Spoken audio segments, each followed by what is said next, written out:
ओम नमो नारायणा। ओम नमो भगवते वासुदेवाय। जय श्री कृष्णा। राधे राधे। जय माता दी। हर हर महादेव। जय भोलेनाथ। आप सभी पे भगवान की कृपा बनी रहे, आप सभी पे भगवान का आशीर्वाद बना रहे। मंत्र जाप हम 3 तरह से कर सकते हैं। पहला मंत्र जप होता है वाचिक जप। वाचिक जप में हम मंत्र को बोलते हुए जपते हैं, उसे वाचिक जप कहते हैं। यह मंत्र जपने की प्राथमिक अवस्था होती है। जैसे आपने कभी मंत्र जपा नहीं है, मंत्र का जप नहीं किया है, तो आपको वाचिक जप से ही शुरुआत करनी चाहिए। वाचिक जप में आपका जो ध्यान है वो ज़्यादा भटकता नहीं है। दूसरा ये होता है कि आपको मंत्र की शुद्धि हो जाती है, मंत्र आप शुद्ध रूप से पढ़ना सीख जाते हैं। जब मंत्र शुद्ध रूप से आपको पढ़ना आ जाता है, मंत्र को अच्छे से आप बोलना सीख जाते हैं, तब इसकी दूसरी अवस्था आती है जिसे उपांशु जप कहते हैं। उपांशु जप में क्या होता है, हम फुसफुसाते हुए मंत्र को जपते हैं। जैसे मंत्र को फुसफुसाएंगे धीरे धीरे कि उसकी जो आवाज़ है खाली आपके कानों में पड़ेगी और उस मंत्र को आप महसूस करोगे, उसे उपांशु जप कहते हैं। इसी तरह से मंत्र की जो तीसरी अवस्था होती है, जब आप ये दोनों अवस्थाएं पार कर चुके होते हैं, आप बहुत अभ्यस्त हो चुके हैं, आपने बहुत दिन से मंत्र जप किया हुआ है या आप लगातार मंत्र जप करते आ रहे हैं, निरंतर मंत्र जप करते आ रहे हैं, तो आप एक ऐसी अवस्था में पहुंच जाते हैं कि आप बिना होंठ हिलाए, बिना फुसफुसाए हुए मन ही मन मंत्र को जपते रहते हैं, जिसे मानसिक जप कहते हैं। तो मंत्र जपने की ये 3 अवस्थाएं होती हैं। सर्वश्रेष्ठ अवस्था जो है वो मानसिक जप है। मानसिक जप में क्या होता है कि मंत्र की जो ऊर्जा है वो पूरी की पूरी आप में समाहित होती है, वो वायुमंडल में नहीं जाती है, कहीं पे भी उसका बिखराव नहीं होता है, इसलिए मानसिक जप सबसे अच्छा माना जाता है। अब क्या होता है, जैसे बहुत सारे व्यक्ति ऐसे हैं जो मंत्र जपने के लिए मंत्र की जो शक्तियाँ होती हैं या मंत्र से मिलने वाले जो फल होते हैं, उनको लेने के लालचवश से मंत्र जप का प्रारंभ कर देते हैं। जैसे उन्होंने कहीं गूगल पे सर्च किया या यूट्यूब पे ही सर्च किया, कोई मंत्र मिला, उसके बाद उन्होंने उसके लाभ देखे कि इससे ये मिलता है, ये शक्ति मिलती है, ऐसा होता है, वैसा होता है। इस तरह से वो मंत्र जप को देख के उनके मन में लालसा पैदा होती है कि हम मंत्र जप शुरू करें। ऐसे में कभी कभी लोग भटक भी जाते हैं, इत्र योनियों की साधनाएँ शुरू कर देते हैं, भूत पिशाच डाकनी साकनी पता नहीं क्या क्या जो भी होता है उनकी साधनाएँ शुरू कर देते हैं, जिसकी वजह से उनके जीवन में बहुत ज़्यादा परेशानी हो जाती है। कभी कभी वो विक्षिप्त भी हो जाते हैं, मानसिक रूप से विक्षिप्त हो जाते हैं। इस तरह की अगर आप साधना में जा रहे हैं तो आप इस बात का विशेष ध्यान रखिएगा कि आपके पास में कोई सक्षम गुरु होना चाहिए, फिजिकल गुरु होना चाहिए, और बिना गुरु के मार्गदर्शन में आपको ये कोई भी साधना इस तरह से नहीं करनी चाहिए जिससे आपके जीवन में परेशानियां पैदा हों, क्योंकि ये बहुत उग्र साधनाएं होती हैं। उन उग्र साधनाओं में आपको भी हानि पहुंच सकती है, आपके परिवार को भी हानि पहुंच सकती है। और सबसे बड़ी बात तो ये होती है कि ऐसे गुरु मिलना बहुत मुश्किल हो जाते हैं, क्योंकि जो इस तरह से साधनाएँ करते हैं वो ऐसे कहीं घूमते हुए आपको नहीं मिलेंगे। आप पारिवारिक व्यक्ति हैं तो आपको तो बिल्कुल नहीं मिलेंगे, आप शहर में रहते हैं तो आपको बिल्कुल नहीं मिलेंगे। तो इस तरह से गुरु मिलना भी मुश्किल हो जाता है। तो आप इन मंत्रों के प्रति या इन साधनाओं के प्रति आकर्षित ना हो, क्योंकि ये बताते हैं कि बहुत थोड़े समय में सिद्ध हो जाती हैं, क्योंकि जो इत्र योनियों की साधना होती हैं वो चाहती हैं कि उन्हें कोई ना कोई सिद्ध कर ले। तो उन साधनाओं के चक्कर में आप अगर फंसेंगे तो अगर आप सक्षम नहीं हैं तो आपको जीवन में परेशानियाँ भी हो सकती हैं।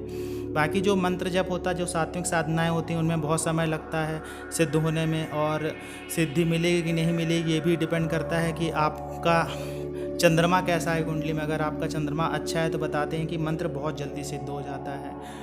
तो मंत्र सिद्धि के कुछ नियम होते हैं, अगर आप उस नियमों के आधार पर चलेंगे तो मंत्र की जो सिद्धि है आपको अवश्य मिल सकती है। ऐसा नहीं है कि उनकी शक्ति नहीं मिलेगी आपको, लेकिन नियम के तहत करना पड़ेगा। अब ऐसा नहीं है कि आप पूरे दिन बैठे बैठे जप रहे हैं, कहीं भी गए, इधर गए आपने वहाँ जप लिया, उधर गए आपने वहाँ जप लिया, तो ऐसा नहीं होता है। मंत्र जप जो है हमेशा एक नियम के साथ में किया जाएगा तो उसका फल आपको अवश्य मिलेगा। नियम क्या होता है, जैसे आप जहाँ पे भी मंत्र जप कर रहे हैं एक स्थान चुन लीजिए। स्थान ऐसा होना चाहिए जहाँ पे बार बार किसी का मूवमेंट ना हो, आप डिस्टर्ब ना हो, बाहर की आवाज़ ना आ रही हो, तो ऐसे स्थान का चयन करना चाहिए। भले आपका घर हो, कोई कमरा हो, आप देख लो, तो उस स्थान को आपको बदलना नहीं चाहिए जब तक आपकी साधना चलती रहती है, तो स्थान नहीं बदलना चाहिए।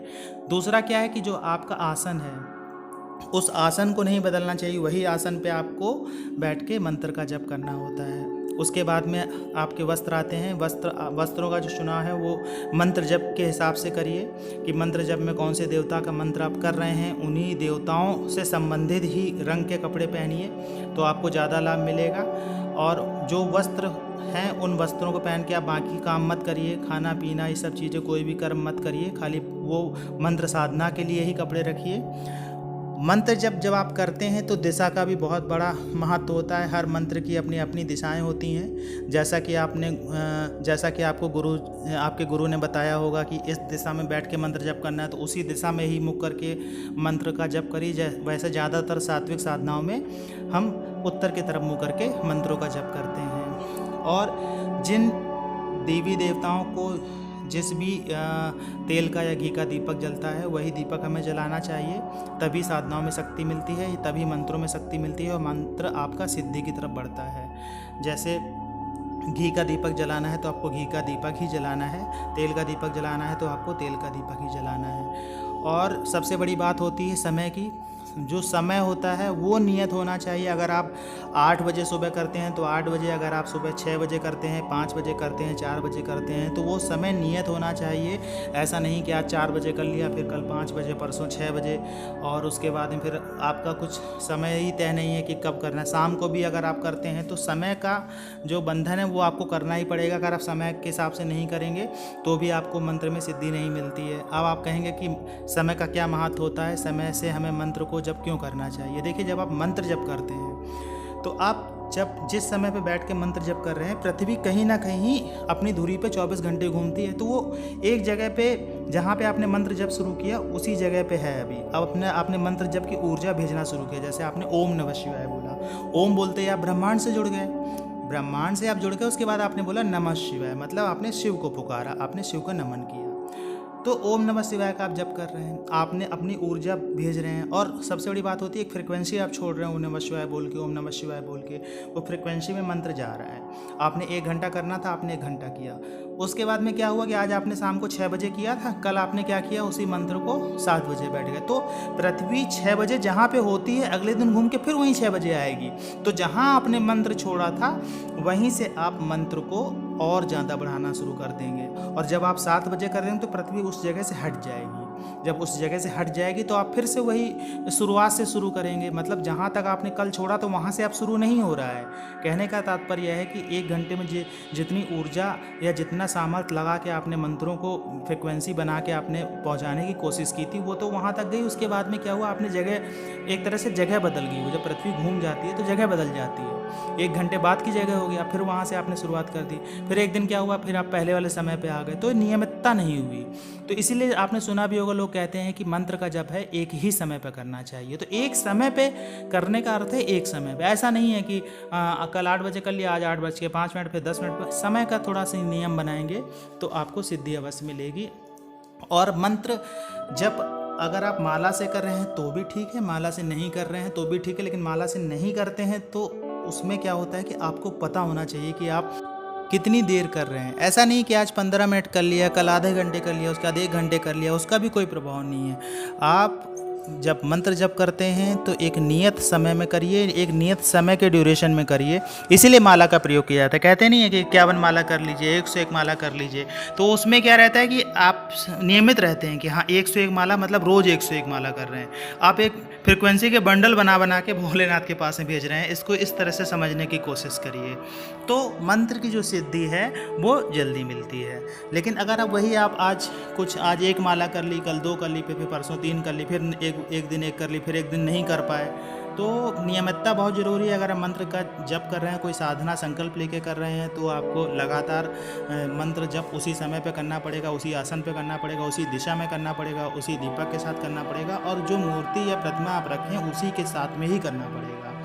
और मंत्र जप में एक चीज़ और भी देखी जाती है कि आपको कुल देवी का भी पूजन करना है, कुल देवता के भी पूजन करना है। सर्वप्रथम तो आप गणेश का पूजन करेंगे या आपके गुरु ने जिस तरह से बताया उस तरह से आपको पूजा करनी पड़ेगी। आपको गुरु का भी पूजन करना पड़ेगा, गुरु के माला की भी जप करने पड़ेंगे, गणेश जी के भी माला के जप करने पड़ेंगे, इष्ट देव के माला के जप करने पड़ेंगे। उसके बाद मेन माला जो होती है उसके जप करने पड़ते हैं। जिस प्रकार आपके गुरु ने आपको बताया है या जिस प्रकार आप मंत्र जप कर रहे हैं उस हिसाब से आपको सारी चीज़ें करनी पड़ेंगी। स्थान देवता को भी पूजना पड़ेगा, क्षेत्रपाल भगवान को भी पूजना पड़ेगा।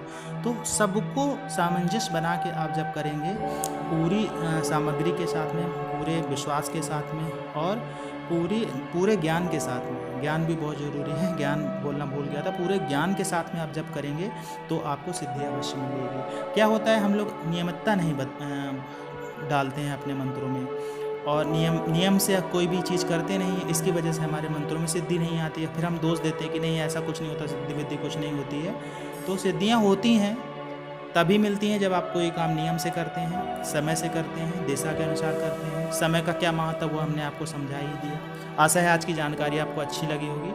जानकारी अच्छी लगी हो तो वीडियो को लाइक करिएगा, कमेंट्स में जय माता दी, जय श्री कृष्ण, हर हर महादेव लिखिएगा। आप लोग ऐसा लिखते हैं तो बहुत अच्छा लगता है और मैं सबको कोशिश करता हूँ कि जवाब दूँ। मिलते हैं आपसे अगले वीडियो में, तब तक के लिए जय श्री कृष्ण।